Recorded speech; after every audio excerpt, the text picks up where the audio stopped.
Պարոն վարչապետ, հաշվի առնելով Եվրամիության հետ բարձր մակարդակի քաղաքական երկխոսության շարունակականությունը, ռազմավարական գործընկերության մասին վերջերս ստորագրված փաստաթուղթը, ինչպես եք տեսնում Հայաստանի հետ Եվրամիության հարաբերությունների խորացումը եւ արդյոք այն չի վնասում Հայաստանի բալանսավորված եւ բալանսավորման քաղաքականությանը։ Եվրոպական միությունը շատ երկար ժամանակ Հայաստանի թիվ 1 գործընկերն է ժողովրդավարական բարեփոխումների գործում եւ միջայլոց նաեւ 18 թվականի հեղափոխությունից առաջ այլ խնդիր թե ինչ էֆեկտիվությամբ եւ ինչ անկեղծությամբ է այդ օրակարգը իրականացվել եւ հիմա ընտրություններից հետո նաեւ շատ կարեւոր առիթ եմ համարում որ մենք ինչպես ասել եմ արդեն Հայաստանի ժողովրդավարական բարեփոխումների օրակարգը մենք ռեստարտի ենթարկենք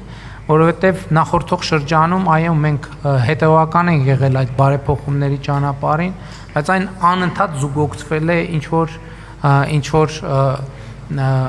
մեծ խնդիրներով, COVID, պատերազմ, յետպատերազմական իրավիճակ, այսինքն մենք գործնականում լիարժեք կենտրոնանալ ժողովրդավարական բարեփոխումների օրակարգի վրա իրականում չենք ունեցել եւ ընտրությունները եւ այս նոր շրջանը եւ Եվրոպական միության հետ մեր հարաբերություններից նոր մակարդակը եւ նոր ծավալը մեզ համար ստեղծում է պատմական շանս եւ մենք մեր ռազմավարությունը հստակ հայտարարել ենք խնդիր առաջին որը մենք պետքա լուծենք լիարժեք անկեղծ ամբողջական լինել համապատասխան Եվրոպական միության ստանդարտներին Եվ սա առաջին ռազմավարական խնդիրն է, որը մենք պետքա լուծենք, որից հետո արդեն առավել կոնկրետ իրագործման օրակարգ կարող է դառնալ Եվրոպական միության լիարժեք անդամ դառնալու խնդիրը, որը արդեն քաղաքական հարց է։ Բայց ինչպես նախկինում ասել եմ, երբ մենք լիարժեք եւ անկեղծորեն համապատասխան կլինենք Եվրոպական միության ստանդարտներին,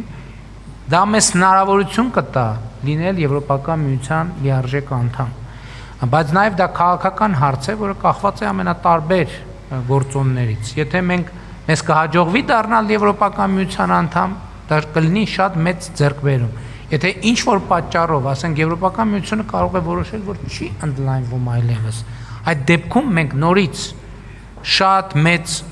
մեծապես շահած դուրս կգանք, որովհետև մենք կլինենք երկիր, որը լիարժեքորեն համապատասխանում է Եվրոպական միության չափանիշներին եւ դա ում համար է արվում, սա շատ կարեւոր է, սա Եվրոպական միության համար չի արվում, սա արվում է Հայաստանի Հանրապետության քաղաքացիների համար, Հայաստանի Հանրապետության համար եւ սա այն ռազմավարական նպատակն է, որը մենք հետապնդում ենք, իհարկե նոր հնարավորությունները, որ բացվում են կապված տարածաշրջանային կապուղիների բացման հետ ի վերջո Ես նախընտրական շրջանում առիթ ունեցել եմ բազմիցս ասելու, որ Հայաստանի Հանրապետությունը կոնֆլիկտի փակուղուց վեր է ածվում խաղաղության խաչմերուկի եւ սա պատմական իրադարձություն է եւ մենք շնորհակալ ենք Եվրոպական միությանը, որ մեր այս ջանքերում հետեւողական եւ ամբողջական աջակցում է Հայաստանի Հանրապետությանը, Հայաստանի Հանրապետության ժողովրդին եւ իհարկե մենք դա շատ բարձր ենք գնահատում եւ նույնիսկ հիմա որ հետադարձ նայում ենք աներևակայելի է թե վերջին տարիներին ինչ արագությամբ են զարգացել Հայաստանի Հանրապետության եւ Եվրոպական միության հարաբերությունները եւ որևէ նշան չկա որ զարգացման այդ տեմպերը դանդաղելու են եւ ես դրա համար շատ ուրախ եմ